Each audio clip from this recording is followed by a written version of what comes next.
بسم الله الرحمن الرحيم. الرحمن علم القرآن، خلق الإنسان علمه البيان. الشمس والقمر بحسبان، والنجم والشجر يسجدان. والسماء رفعها ووضع الميزان، ألا تطغوا في الميزان. وأقيموا الوزن بالقسط ولا تخسروا الميزان. والأرض وضعها للأنام، فيها فاكهة والنخل ذات الأكمام، والحب ذو العصف والريحان. فبأي آلاء ربكما تكذبان؟ خلق الإنسان من صلصال كالفخار، وخلق الجان من مارج من نار. فبأي آلاء ربكما تكذبان؟ رب المشرقين ورب المغربين، فبأي آلاء ربكما تكذبان؟ مرج البحرين يلتقيان، بينهما برزخ لا يبغيان. فبأي آلاء ربكما تكذبان؟ يخرج منهما اللؤلؤ والمرجان. فبأي آلاء ربكما تكذبان؟ وله الجوار المنشآت في البحر كالأعلام. فبأي آلاء ربكما تكذبان؟ كل من عليها فان، ويبقى وجه ربك ذو الجلال والإكرام. فبأي آلاء ربكما تكذبان؟ يسأله من في السماوات والأرض، كل يوم هو في شأن. فبأي آلاء ربكما تكذبان؟ سنفرغ لكم أيها الثقلان. فبأي آلاء ربكما تكذبان؟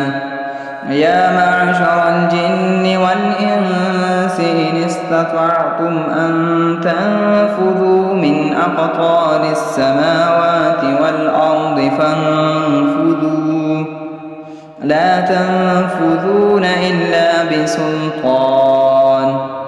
فبأي آلاء ربكما تكذبان؟ يرسل عليكما شواظ من نار ونحاس فلا تنتصران. فبأي آلاء ربكما تكذبان؟ يا معشر الجن، فإذا انشقت السماء فكانت وردة كالدهان. فبأي آلاء ربكما تكذبان؟ فيومئذ لا يسأل عن ذنبه إنس ولا جان. فبأي آلاء ربكما تكذبان؟ يعرف المجرمون بسيماهم، فيؤخذ بالنواصي والأقدام. فبأي آلاء ربكما تكذبان؟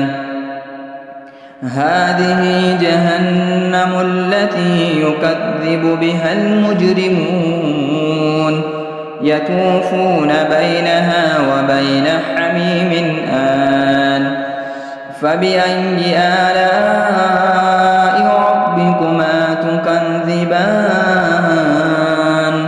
ولمن خاف مقام ربه جنتان فبأي آلاء ربكما تكذبان ذواتا أفنان فبأي آلاء ربكما تكذبان فيهما عينان تجريان فبأي آلاء ربكما تكذبان فيهما من كل فاكهة زوجان فبأي آلاء ربكما تكذبان متكئين على فرش بطائنها من استبرق وجنى الجنتين دان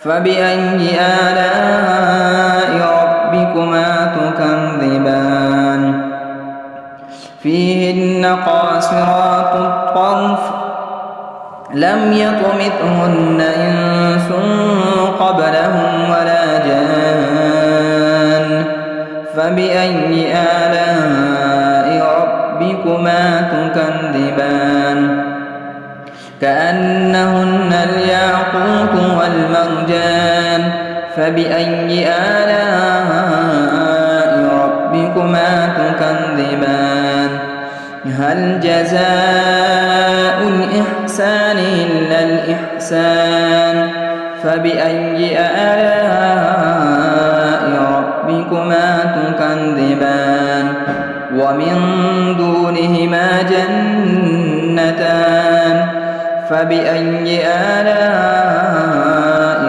ربكما تكذبان مدهامتان فبأي آلاء ربكما تكذبان فيهما عينان نضاختان فبأي آلاء ربكما تكذبان فيهما فاكهة ونخل ورمان فبأي آلاء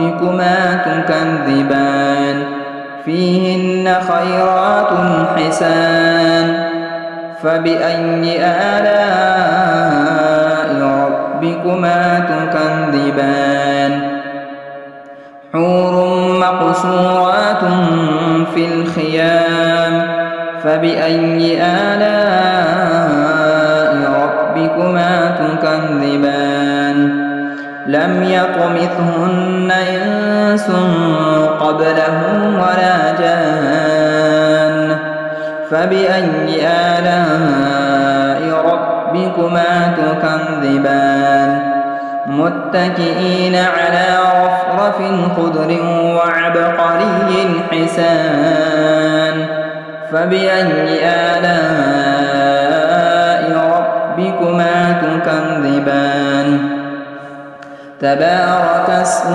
ربك ذي الجلال والإكرام